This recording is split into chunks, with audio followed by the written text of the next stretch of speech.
Seri ketiga Bukek Xiansu. Cinta Bernoda Darah. Audiobook, novel silat. Cerita, Ho Ping Hu. Bab 17. Telapak kaki. Mari, harap suhu periksa sendiri. Pemuda itu mendahului suhunya menuju ke ruangan tengah. Dan di atas tembok, dekat kamar Xian Eng, di atas sebuah meja kecil, terdapat beberapa tapak kaki berlumpur di atas tembok.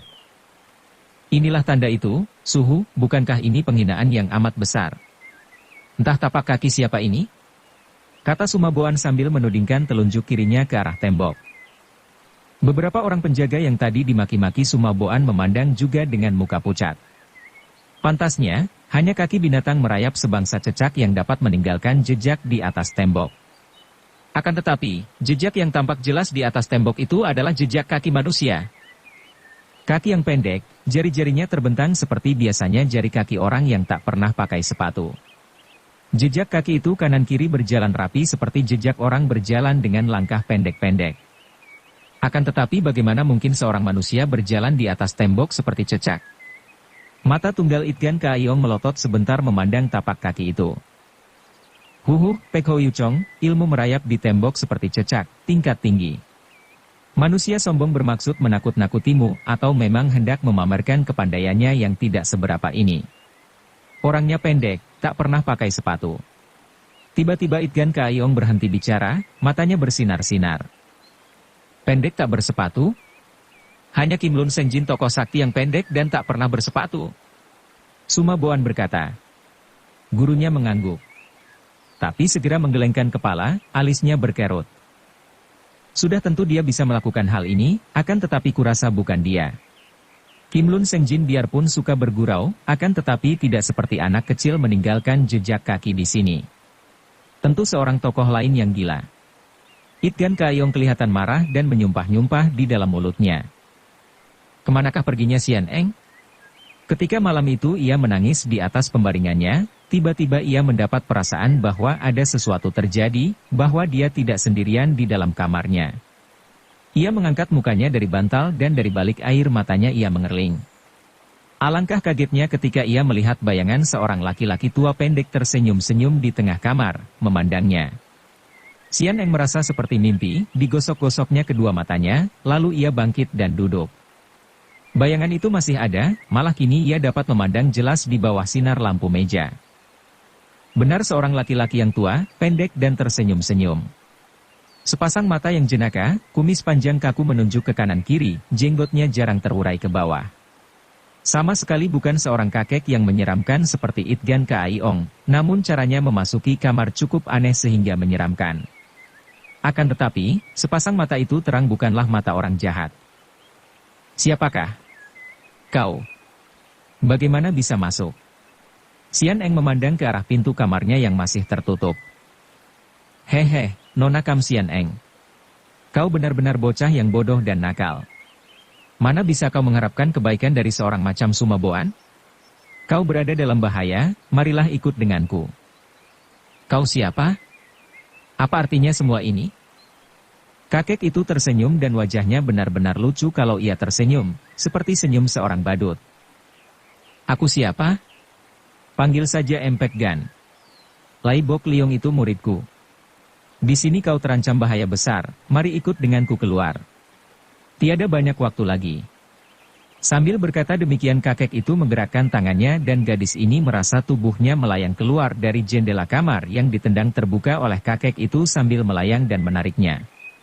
Ia terkejut bukan main, maklum bahwa kakek ini seorang sakti yang luar biasa.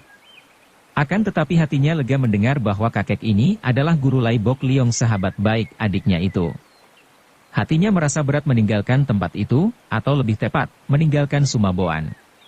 Akan tetapi kalau ia teringat akan peristiwa tadi, betapa dengan penuh nafsu putra pangeran itu merayunya, ia menggigil. Benar-benar berbahaya. Bagaimana kalau ia tidak kuat menahan? Tentu ia menjadi korban. Berpikir sampai di sini, tiba-tiba mukanya menjadi merah sekali. Siapa tahu, kakek aneh ini tadi melihat semua adegan memalukan itu. Tanpa ia ketahui tujuannya, ia menurut saja dibawa pergi Empek Gan. Akhirnya mereka memasuki sebuah kelenteng tua yang sudah rusak. Kelenteng yang amat menyeramkan, penuh sarang laba-laba dan agaknya hanya patut dijadikan tempat tinggal para siluman dan setan. Akan tetapi Sian Eng tidak merasa takut, tidak merasa serem seperti ketika ia ditawan Hek Giamlo. Empek Gan ini ternyata telah membersihkan ruangan samping kelenteng itu, buktinya lantainya bersih dan di situ tidak ada sarang laba-laba. Nah, kita melewatkan malam di sini. Nona, ketahuilah. Muridku ditangisi adikmu yang nakal, yang minta supaya muridku mencarimu sampai dapat. Ketika muridku mendengar bahwa kau pergi bersama Sumabom dan si badut Tok Simlotong, ia mencari aku dan memaksa si tua ini turun tangan. Aku sudah lama mengikuti perjalananmu dan baru malam ini turun tangan setelah melihat betapa besarnya bahaya yang mengancam dirimu. Besok kita melanjutkan perjalanan, malam ini kau boleh mengasuh. Tentu saja tidak seenak tidur di kamar dalam gedung itu, akan tetapi di sini kau lebih aman.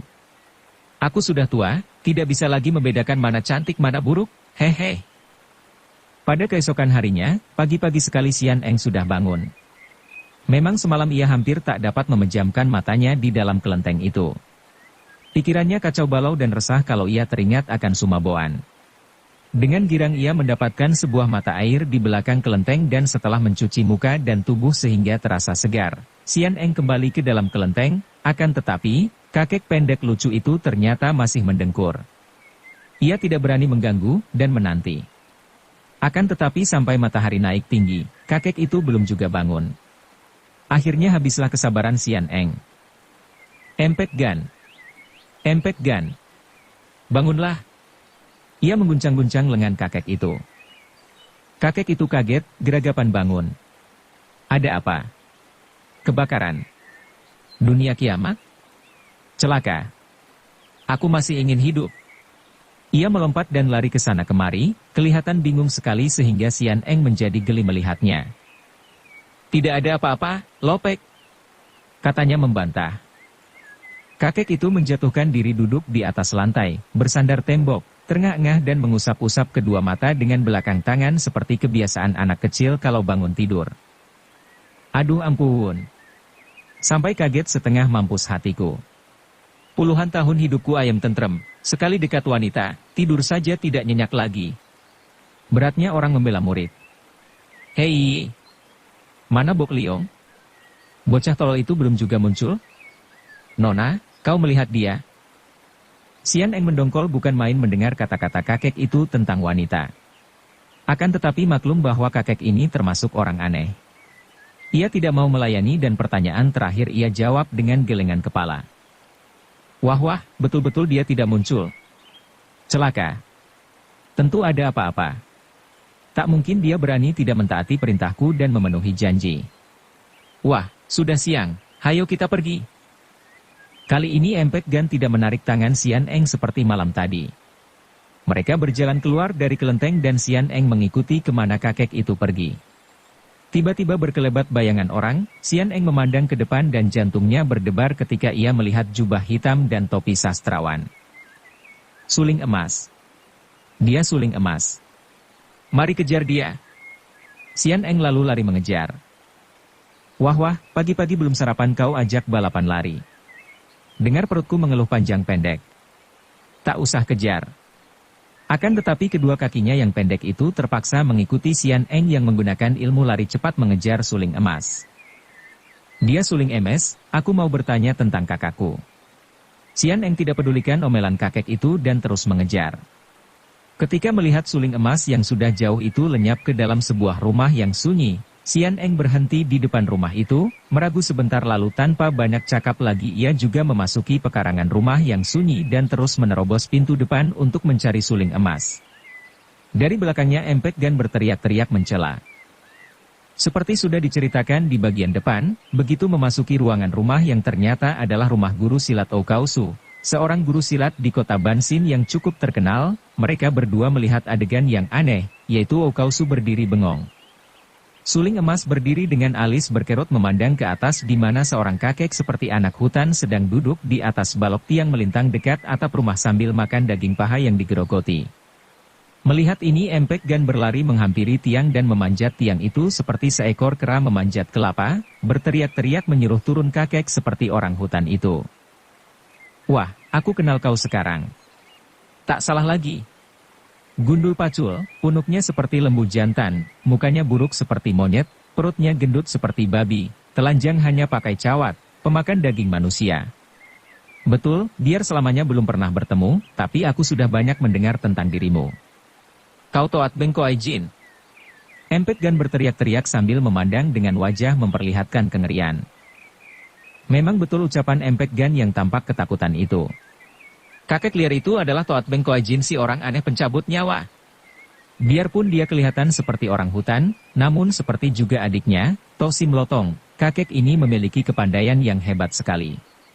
Dia termasuk seorang di antara Tiante Liok Koai, dan julukan sebagai seorang di antara si enam jahat itu memang patut baginya mengingat bahwa ada kalanya kakek liar ini betul-betul makan daging manusia seperti yang dituduhkan Empek Gan tadi.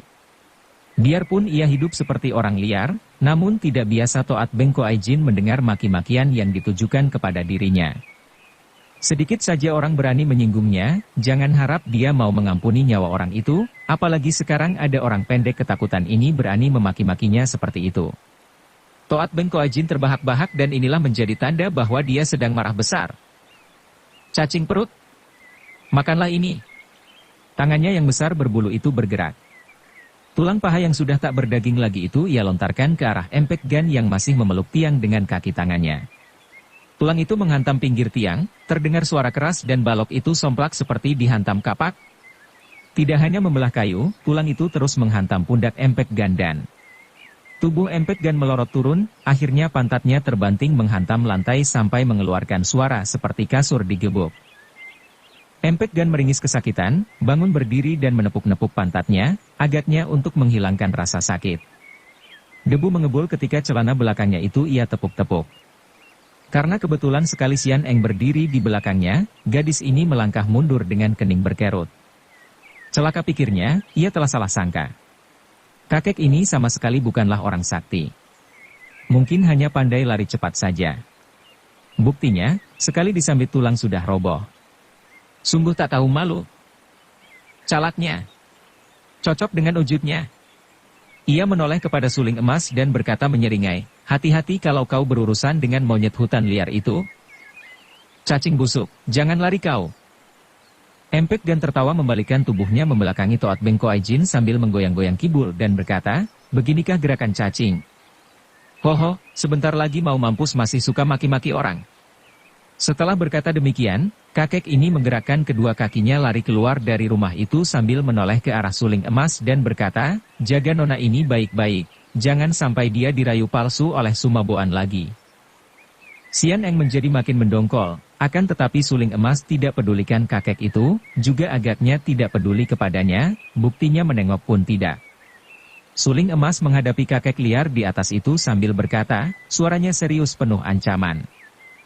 Toat Beng Koai Jin, biarpun di antara kau dan aku tidak pernah terjadi pertentangan karena kita masing-masing mengikuti jalan sendiri, akan tetapi hari ini kau telah melanggarnya.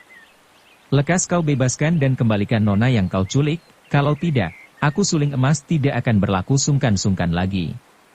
Dengar baik-baik, kalau kau mengganggu nona itu, aku bersumpah takkan berhenti sebelum dapat merobek tubuhmu menjadi 4 potong.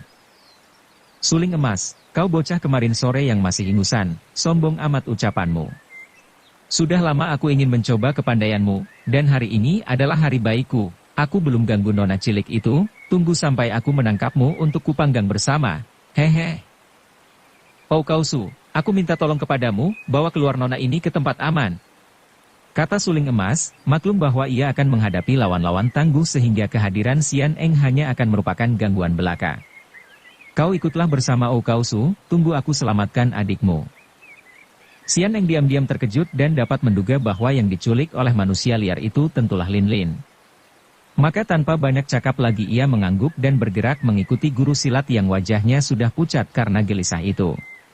Akan tetapi begitu keduanya keluar pintu, terdengar pekik mengerikan dan tubuh Sian Eng terhuyung ke belakang, masuk kembali ke ruangan itu disusul tubuh Oh Kausu yang terlempar dan roboh di atas lantai dalam keadaan tak bernyawa lagi. Pada pipinya terdapat luka kehitaman.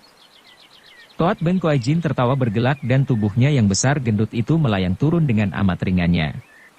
Biarpun tubuhnya gendut dan gerakannya kelihatan kaku, akan tetapi ternyata ia gesit dan cepat sekali. Begitu kedua kaki menyentuh lantai, kedua tangannya sudah bergerak menerjang suling emas. Dari kuku-kuku jarinya yang panjang itu terdengar bunyi bercuitan. "Xian Eng, jangan keluar, di sini saja." Pesan suling emas dan tubuhnya berkelebat lenyap, berubah menjadi bayangan yang berkelebatan di sekeliling tubuh Toat Beng Koai Jin. Kiranya dua orang sakti itu sudah saling terjang dengan hebatnya. Xian Eng menyelinap ke sudut ruangan itu, memandang penuh kekhawatiran. Ia cemas sekali, takut kalau suling emas kalah sedangkan dia sendiri tidak berdaya membantu karena maklum bahwa tingkat kepandaiannya masih jauh ketinggalan dan kalau ia membantu, hal itu malah akan membuat repot suling emas saja. Suling emas adalah seorang pendekar besar yang menjunjung tinggi kegagahan.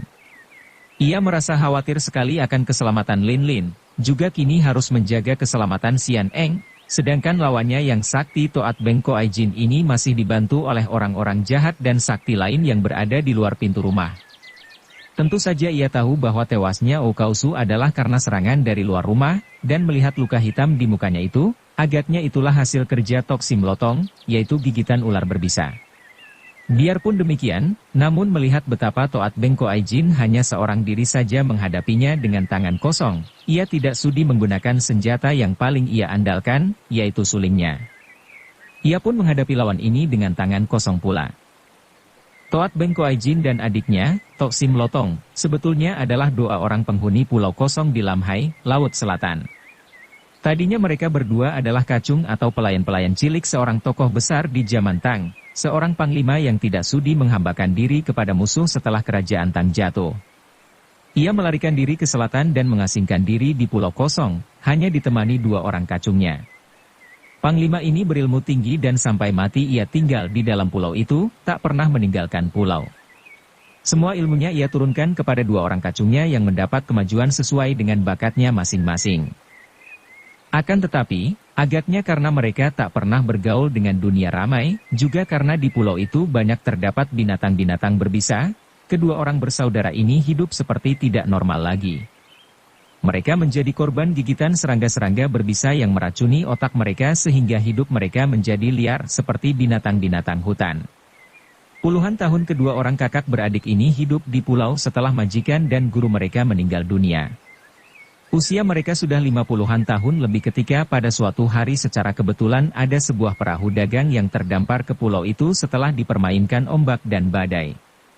Dapat dibayangkan betapa ngeri hati para penumpang perahu yang 30 orang lebih jumlahnya itu ketika mereka melihat dua orang kakek gila yang telanjang bulat itu. Dua orang kakek itu segera menyerang mereka dan dalam waktu singkat saja, 30 orang lebih telah tewas oleh mereka berdua.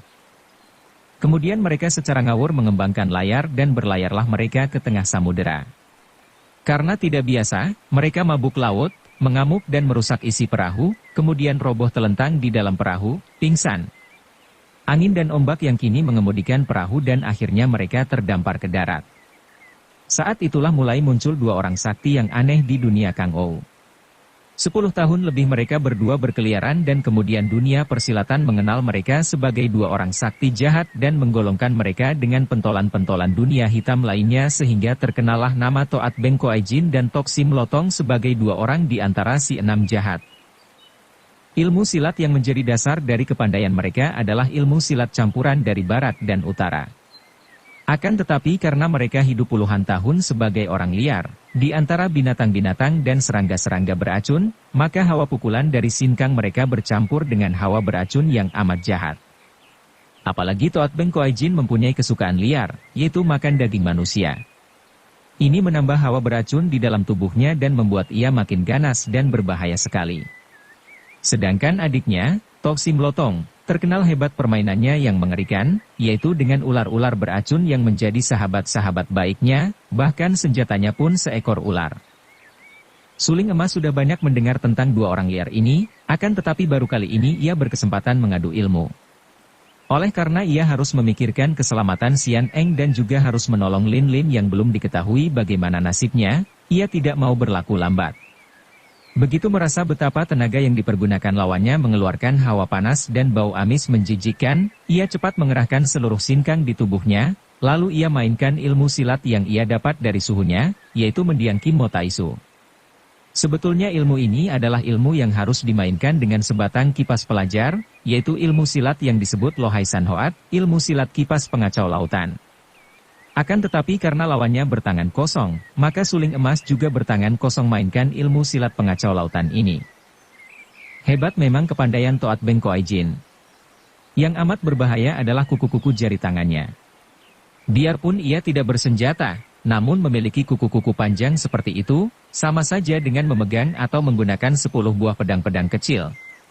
Setiap buah jari mempunyai kuku panjang dan bukan hanya kuku runcing, melainkan kuku yang mengandung hawa beracun sehingga sekali saja kulit terkena guratan sebuah di antara kuku-kuku ini, akan melepuh kulit itu dan akan keracunan darahnya.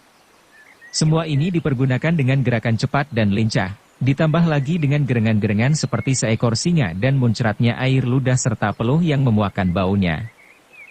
Hampir suling emas tidak tahan menghadapi ini, terutama bau itu. Beberapa kali ia terpaksa melompat mundur untuk menyedot hawa segar. Akhirnya ia berseru keras, "Toat Beng Koai Jin, lekas kau kembalikan nona yang kau culik. Kalau tidak, terpaksa aku membunuhmu. Aku tiada waktu lebih lama lagi untuk bermain-main denganmu." Sambil berkata demikian, suling emas mengeluarkan sebuah kipas yang dipegangnya dengan tangan kiri. Hanya kipasnya yang akan dapat membantunya mengusir bau memuakkan itu. Ia masih sungkan mengeluarkan sulingnya, melihat betapa lawannya tetap bertangan kosong. Melihat bahwa lawannya hanya mengeluarkan kipas kain sutera yang halus dan kecil saja, Toat Beng Koai Jin tertawa hahihe, kemudian menubruk lagi melancarkan serangan-serangan dahsyat. Akan tetapi, sekarang suling emas bersilat Lohai San Hoat dengan kipas di tangan, dan karena ilmu silat itu memang ilmu silat kipas, tentu saja kehebatannya lipat 2 kali daripada tadi ketika ia mainkan dengan tangan kosong. Seketika tampak gulungan sinar putih yang kadang-kadang menutupi pandangan mata Toat Beng Koai Jin, malah kakek liar ini merasa sesak napasnya oleh tiupan angin dari kipas itu. Tidak saja semua bau busuk dikembalikan ke hidungnya sendiri, akan tetapi ditambah pula dengan angin kebutan kipas yang dilakukan dengan tenaga sinkang seorang ahli. 2 kali sudah pundak Toat Beng Koai Jin kena disentuh ujung gagang kipas, sakitnya bukan kepalang. Diam-diam suling emas terkejut dan kagum. Sentuhannya dengan ujung gagang kipas itu sebetulnya adalah totokan yang pasti akan merobohkan lawan. Akan tetapi kakek liar ini hanya menyeringai kesakitan saja, sama sekali tidak roboh malah maju makin nekat. Kiranya kakek ini telah kebal kulitnya dan agaknya pandai pula memindahkan jalan darah. Betapapun juga, setelah suling emas mainkan kipasnya, Toat Beng Koai Jin terdesak hebat. Berkali-kali ia menggereng marah, namun semua tubrukan, cakaran hantaman dan tendangannya hanya mengenai angin belaka. Manusia liar, robohlah. Secepat kilat, kipas itu bergulung-gulung sinarnya menutupi pandang mata lawan dan tangan kiri suling emas sudah menyerang dengan jari tangan terbuka ke arah ulu hati yang telanjang itu. Akan tetapi, Toat Beng Koai Jin benar-benar hebat kepandaiannya. Begitu jari tangan suling emas yang mengandung tenaga sinkang amat kuat itu menyentuh kulit dadanya, tubuh bagian ini secara tiba-tiba dapat ditarik masuk dan mulutnya menyemburkan uap ke depan, disusul pukulan kedua tangan. Ih!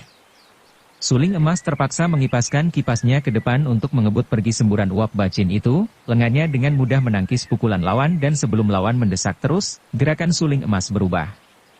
Ia telah menggunakan gerakan ilmu silat sakti Hong In Bun Hoat yaitu jurus ilmu silat huruf yang ia terima dari Bukek Xiansu. Dengan gerakan jurus ilmu silat sakti ini, yang ia lakukan dengan menuliskan huruf langit, sekaligus ia telah menyerang sampai 4 kali. Serangan terakhir merupakan gerakan bertentangan karena baru saja ia menyerang dengan arah ke kiri bawah, sekarang tiba-tiba kipasnya menerjang dari atas ke bawah kanan. Augh! Perubahan-perubahan yang amat cepat dan aneh dari jurus ini tak dapat diikuti dan diduga oleh Toat Beng Koai Jin, maka biarpun ia sudah mengelak dan menangkis tidak urung pahanya terpukul gagang kipas. Kelihatannya perlahan saja, akan tetapi kalau saja bukan Toat Beng Koai Jin yang menerima hantaman ini, tentu tulang pahanya akan remuk. Kakek liar ini hanya mengeluh dan tubuhnya bergulingan, akan tetapi ia sudah dapat melompat berdiri lagi lalu meloncat ke atas, membobol genteng melarikan diri. Iblis jahat, lari kemana kau? Suling emas mengejar, akan tetapi tiba-tiba ia teringat akan Sian Eng. Selagi ia ragu-ragu, tak tega meninggalkan Sian Eng seorang diri, dari pintu muncullah Tok Sim Lotong dan beberapa orang pengeroyoknya tadi. Keparat pengecut! Suling emas marah sekali. Jangan anggap aku keterlaluan kalau sekarang aku tidak mau memberi ampun lagi. Setelah berkata demikian tangannya bergerak dan tampaklah sinar kuning bergulung-gulung dengan sinar putih. Sinar kuning adalah sinar sulingnya sedangkan yang putih adalah sinar kipasnya. Ia tidak memberi kesempatan lawan-lawannya maju, mendahului menerjang ke pintu dan sekaligus 3 orang pengeroyok roboh binasa sebelum mereka sempat bergerak. Tok Sim Lotong hanya tertawa serak, lalu menyelinap pergi. Juga para pengikutnya pergi dengan cepat. Sebentar saja tidak tampak lagi lawan di situ. Mari kita kejar kakek liar tadi untuk menolong adikmu, kata Suling Emas, menyambar lengan tangan Sian Eng untuk diajak lari cepat mengejar Toat Bengkoai Jin. Nanti dulu, aku tadi melihat kakek itu melemparkan ini, kata Sian Eng, membungkuk dan hendak mengambil sebuah sampul surat.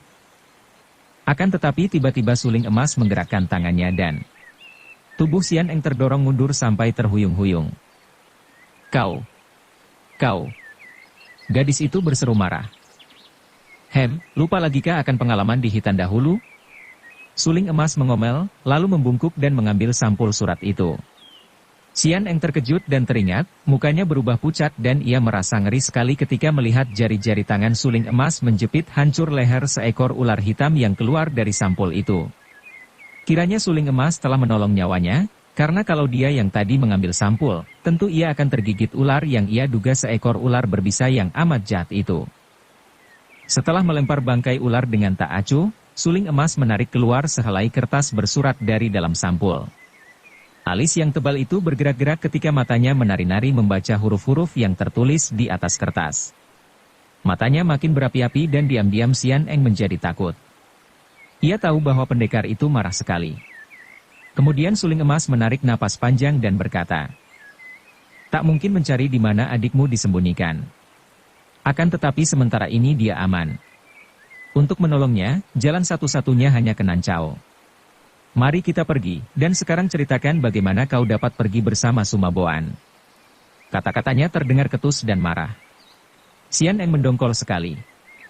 "Apa pedulimu?" bisik hatinya, "kau seperti seorang ayah atau kakak saya." Namun ia tidak berani membantah dan sambil berjalan di samping Suling Emas, ia menceritakan betapa Sumaboan mencari Lin Lin dan Lai Bok Liong, kemudian bertemu dengannya. Betapa Sumaboan berjanji kepadanya akan mempertemukan dengan kakaknya, Kam Busong, kalau mau pergi bersamanya ke Nancao. "Bagaimana dia bisa tahu bahwa kau akan bertemu dengan kakakmu di Nancao?" tanya Suling Emas sambil lalu. "Dia bilang bahwa kakak Busong mempunyai hubungan dengan Nancao, karena itu aku pasti akan dapat bertemu dengannya di sana. Maka aku lalu ikut dengan dia sampai di sini." "Kemudian, mengapa kau bisa muncul bersama kakek lucu itu? Empek Gan itu? Lucu? Aku tidak senang padanya." Tiba-tiba Suling Emas berhenti melangkah, memandang dengan mata terbelalak kepada Sian Eng. "Kau bilang Empek Gan? Dia? Pantas. Aku sudah heran dan menduga-duga siapa gerangan kakek lucu yang luar biasa lihainya itu. Ah, kiranya Empek Gan. Dia muncul pula di sini, akan ramai di Nancao." Agaknya saking gembira dan herannya mendengar bahwa kakek pendek tadi Empek Gan adanya, Suling Emas tidak mendesak lagi dengan pertanyaan mengapa Sian Eng meninggalkan Sumaboan dan gadis ini menjadi lega hatinya, karena ia pun tidak suka bercerita tentang rahasia asmara itu. "Kenapa kita tidak jadi mengejar kakek liar tadi? Bukankah Lin Lin telah diculiknya?" "Tidak, percuma. Mereka sengaja menahan Lin Lin untuk memaksaku." Suling Emas menarik napas panjang dan menggeleng-geleng kepala. "Mereka? Siapa? Surat itu dari siapakah? Siapa lagi? Dari Sumaboan tentu." Wajah Sian Eng terasa panas sekali, kemudian dingin sampai ke ujung hidungnya. Jantungnya berdebar dan hampir ia pingsan kalau saja ia tidak cepat menekan perasaannya. Kiranya Lin Lin diculik atas perintah Sumaboan. Betulkah ini? Tapi dia selama dalam perjalanan ini baik sekali terhadapnya, hanya malam tadi.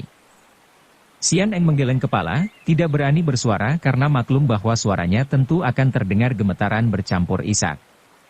Ia hanya mempercepat langkahnya dan agaknya suling emas senang melihat ini dan ia pun mempercepat langkahnya sehingga sebentar saja mereka sudah keluar dari kota Bansin. Lin Lin berusaha meronta dan melepaskan belenggu yang mengikat kedua pergelangan tangannya, namun sia-sia belaka. Ia memandang ke arah Lai Bok Liong yang terikat seperti seekor babi di atas sebatang balok melintang, tingginya kurang lebih 1 meter dari tanah. Ingin ia menjerit minta tolong, namun sia-sia karena mulutnya ditutup sapu tangan yang diikatkan erat sekali ke belakang kepalanya sehingga untuk bernapas saja amatlah sukar. Seperti diketahui, ketika ia dan suling emas dikeroyok oleh Tok Sim Lotong, Toat Beng Koai Jin, dan banyak lagi orang-orang yang kepandaiannya cukup kuat, ia telah kena ditawan oleh Toat Beng Koai Jin dan dibawa lari pergi dari gelanggang pertandingan. Ia berusaha untuk melepaskan diri atau memukul, akan tetapi tubuhnya lemas semua, kaki tangannya tak dapat digerakkan lagi. Hampir ia pingsan ketika tubuhnya dipondong oleh kakek liar itu. Karena ia tidak dapat bergerak, terpaksa ia menahan penderitaan luar biasa ketika mukanya terletak di atas punggung yang ada dagingnya menonjol besar, berkeringatan dan baunya apek bukan buatan itu. Kalau saja ia tidak tertotok lumpuh, tentu Lin Lin sudah muntah-muntah.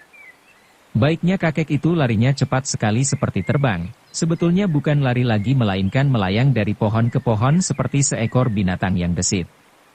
Kecepatan ini mempersingkat penderitaannya karena selain angin yang bertiup mengurangi bau kecut, juga tentu akan segera sampai di tempat tujuan. Mereka memasuki hutan dan tiba-tiba muncul seorang pemuda yang membentak dengan suara nyaring, "Iblis tua, lepaskan gadis itu." Lin Lin girang bukan main ketika mengenal suara ini.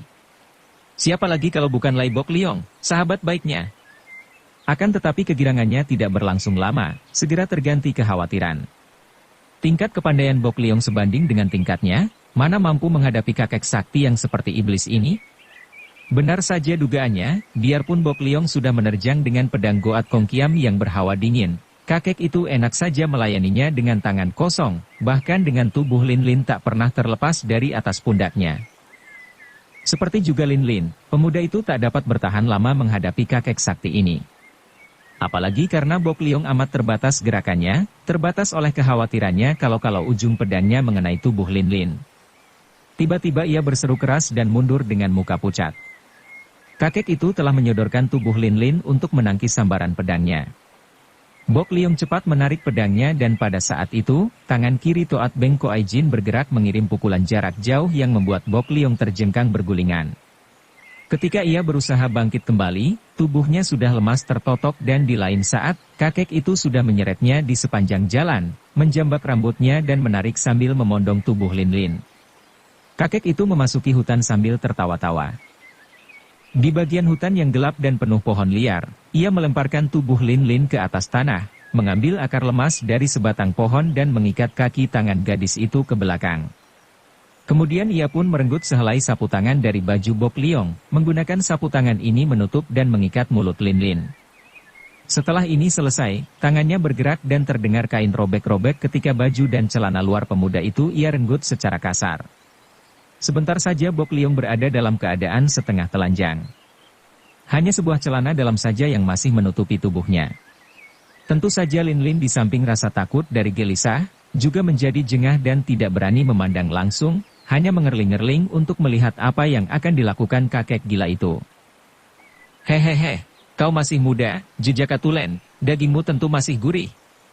Kakek ini lalu mematahkan batang pohon dengan kedua lengannya yang kuat, mengikat tubuh Bok Liong pada batang pohon atau balok itu seperti mengikat babi saja, kemudian balok berikut tubuh Bok Liong yang setengah telanjang itu ia palangkan pada dua batang pohon lain sehingga tubuh Bok Liong tergantung. Kemudian kakek itu mengumpulkan daun dan kayu kering di bawah tubuh Bok Liong dan andai kata mulut Lin Lin tidak diikat, tentu gadis ini sudah menjerit-jerit memanggil suling emas karena ia sekarang dapat menduga apa yang hendak dilakukan oleh kakek gila ini. Agaknya kakek gila ini membuat masakan yang paling aneh di dunia ini, bukan panggang bebek, panggang ayam, atau panggang babi, melainkan panggang daging manusia hidup. Bok Liong akan dipanggang hidup-hidup. Tiba-tiba terdengar suara seperti anjing hutan menggonggong dari jauh, kakek itu menyumpah-nyumpah, "Jahanam, mengganggu saja." Ah, terpaksa ditunda sebentar.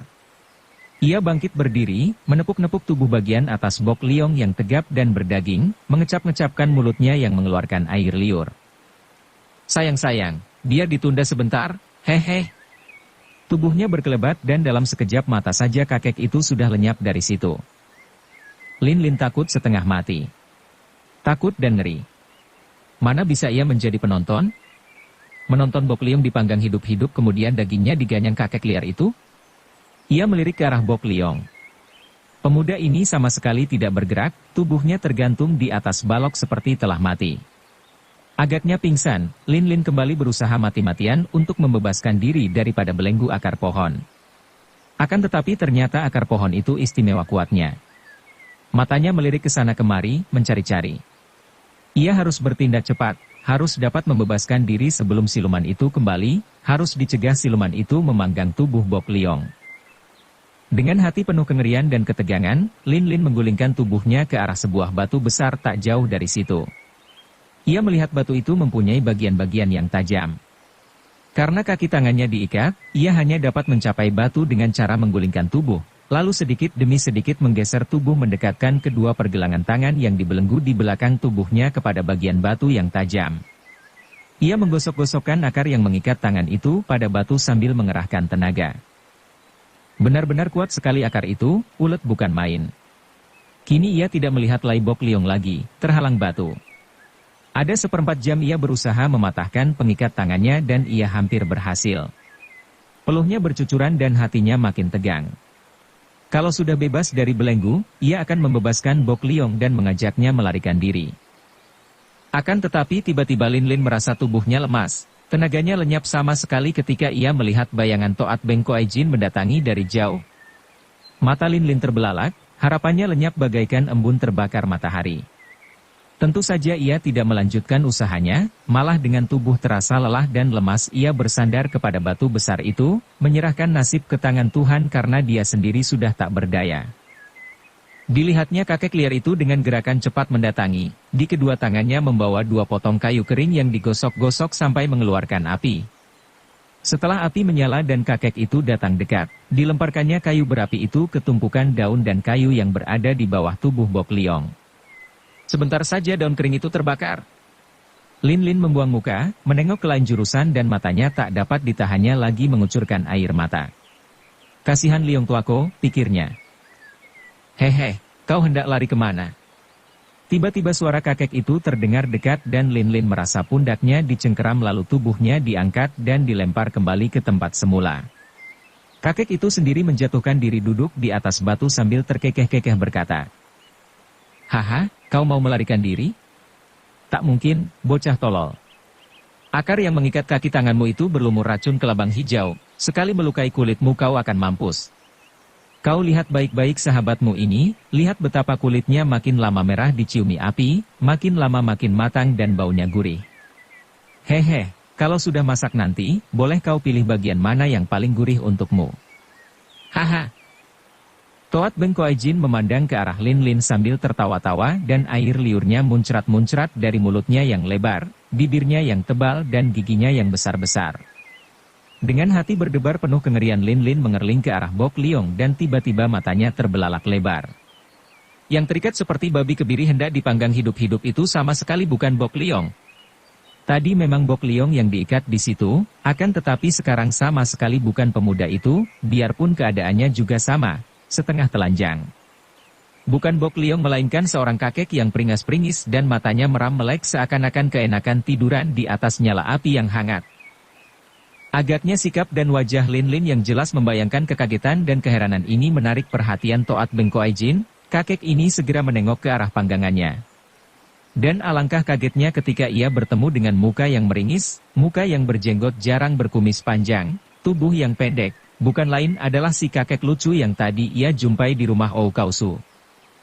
Kakek yang menggantikan kedudukan Bok Liong di atas api itu terkekeh dan berkata, "Ah, nikmatnya. Hangat dan enak. Hi, Toat Beng Koai Jin, apakah kau sudah begitu kelaparan sehingga kau doyan dagingku yang alot dan kulitku yang keras? Hati-hati kau, daging tuaku sudah demikian alotnya sehingga kau panggang 100 tahun pun takkan bisa menjadi empuk. Demi iblis! Siapakah kau ini orang gila?" Toat Beng Koai Jin sudah melompat berdiri dan siap bertempur. Kakek ini sekarang baru insyaf bahwa orang lucu yang sikapnya gila-gilaan itu sebenarnya memiliki kepandaian hebat. Maka tahulah ia bahwa ia menghadapi lawan yang tangguh. Wahaha, Toat Bengkoai Jin, kita memang baru tadi saling berjumpa. Tak perlu tanya namaku, tapi kau sudah melakukan dosa besar terhadapku. Kau tua bangka yang tak lama lagi mampus, tidak tahu malu, beraninya hanya mengganggu orang-orang muda yang masih hijau. Hi, pemakan bangkai, tahukah kau bahwa pemuda yang akan kau panggang hidup-hidup tadi adalah muridku? Toat Bengkoai Jin menggereng seperti seekor singa kelaparan. Bagus. Mari tua sama tua mengadu kepandaian. Serunya sambil menerjang maju, 10 buah kuku-kuku yang runcing tajam itu mencengkeram. Tak tahu malu? Empek Gan, kakek lucu itu, berseru. Benar-benar sepak terjang Toat Bengkoai Jin kali ini amat licik, masa menerjang lawan yang masih terikat dan terpanggang di atas api?